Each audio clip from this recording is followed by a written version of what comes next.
Hey everyone, this is Jerry with the Shooter's Value, here to talk to you today about the Maverick Model 88 12 gauge shotgun by Mossberg. I picked this up about 6 months ago. The price point was excellent. We'll get into that a little bit later, but at the price point it was at the time, I just couldn't pass it by. Picked it up, and so I've had it, like I said, for about 6 months now. Run, I don't know, probably 400 shells, 500 shells through it. And yeah, so what I wanted to do today was to talk to you a little bit about the ins and outs of the gun, and let you make your own determination on whether or not this is a great value. So, the Maverick 88, I picked this up at my local Walmart.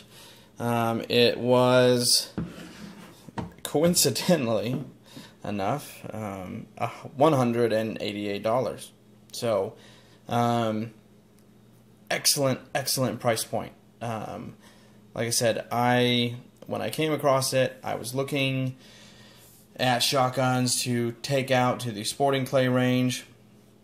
And what I was looking at was the Remington 870 primarily, but also looking at the Mossberg 500s, and those price points they're great. Honestly, they are. But when I came across this for $188, I said to myself, I've got to buy this just to see how a $188 shotgun holds up, and see what kind of quality we're dealing with here. So, long story short, I bought it. Like I said, I've been out. I've probably done, I would say, at least 400 shells through it now, and my determination so far is that it's excellent. I love it. Now, I'll get into kind of why, and there's a few quirks with this, so we'll get into that as well. There are two variants of the Maverick 88. There is the 88 Field, which has a 28-inch barrel, which is vent-ribbed, and then there is an 18-inch barrel on the Maverick 88 Security. So, right now, you'll see I've got the 18-inch barrel on here, because I like having a shotgun for home defense. But the one that I bought was actually the 88 Field. The reason that I went that route was the Field and the Security were actually the same price, but for a second barrel, the 18-inch barrel was, I think, like 40 or 50 bucks cheaper than the 28-inch barrel to buy.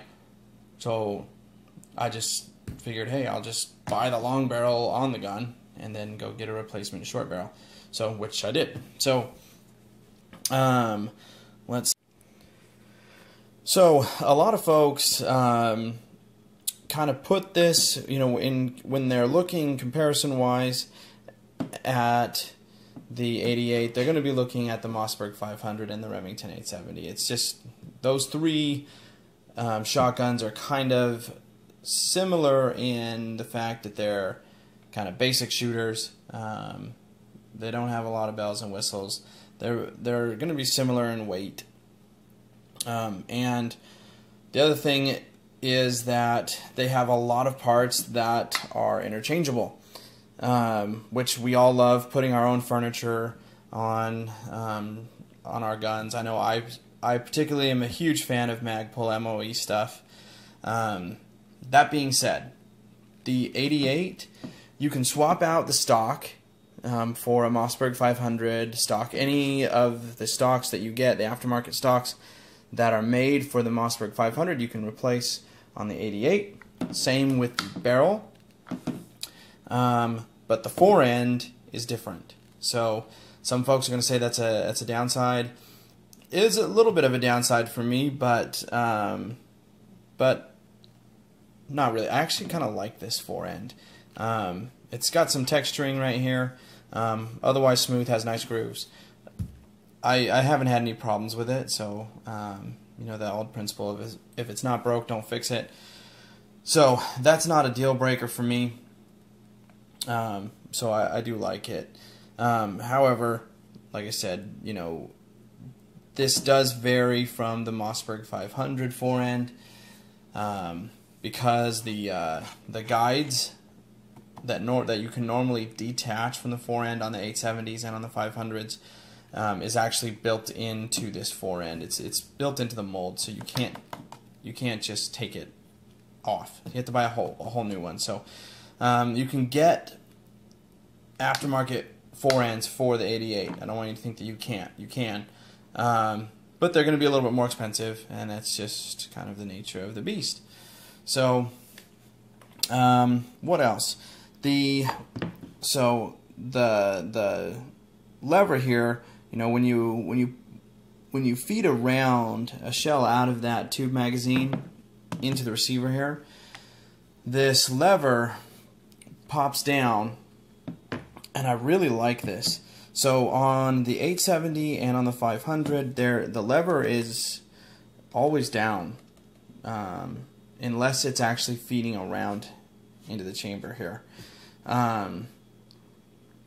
What I really like about this one, and I borrowed a buddy's 870 a few months back. We did a turkey shoot, and it was freezing cold out, and I was wearing big gloves.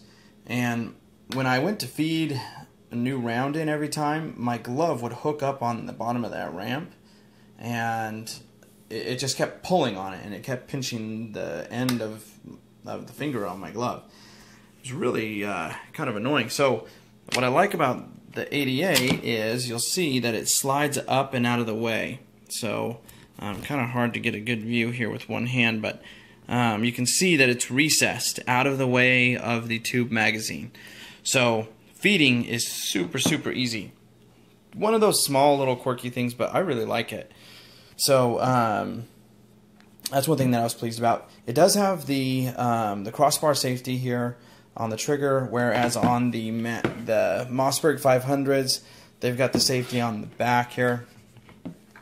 Honestly, I don't really care about that. It doesn't matter to me. A lot of folks are gonna wonder when they see the price point on this gun, is why is it so much less? Why is it so much less money for this gun when it has so many similar components to the 500? Well, so I did a little bit of research. So on the 500s, Mossberg manufactures and assembles them all here in the United States, in Connecticut. Now Maverick is kind of like an offshoot of Mossberg, kind of like a sister company, and they do all of their manufacturing. Not all. Let me take that back. Some of their manufacturing is done in Mexico, and the parts are shipped here to the United States, where they're assembled by U.S. workers. So, but that manufacturing process taking place in Mexico allows them to cut down on the price. So I haven't had this shotgun for years and years to really give it a solid determination one way or another in terms of reliability. Like I said, I probably put maybe 400 shells through it in the 6 or 7 months that I've owned it. So far, super reliable. I really like the action. It's super smooth. Now, I keep it oiled up really well. Usually when we go out, it's just kind of the nature of the beast here in Idaho. This time of year, we get a lot of moisture and rain, so I keep it really well oiled. But that being said, the action is super smooth, which I really like. But I did run into one issue. I ran into one hiccup so far, and it was actually using this. This is Federal number 8 birdshot. So the last time that we went out, I don't know what happened, but pulled the trigger, nothing happened. Pulled the shell, examined it, and sure enough, the primer was dimpled. So I don't know if it was a hard primer, if it was seated too deep.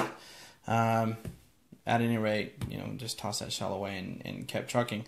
I was a little bit leery though, because I still had, I was only maybe 12 or 13 shells in so far for the day, and I had 3 boxes of this stuff to go through. So I was a little bit nervous that, you know, maybe the issue was this ammunition, but didn't have any other issues for the rest of the outing. So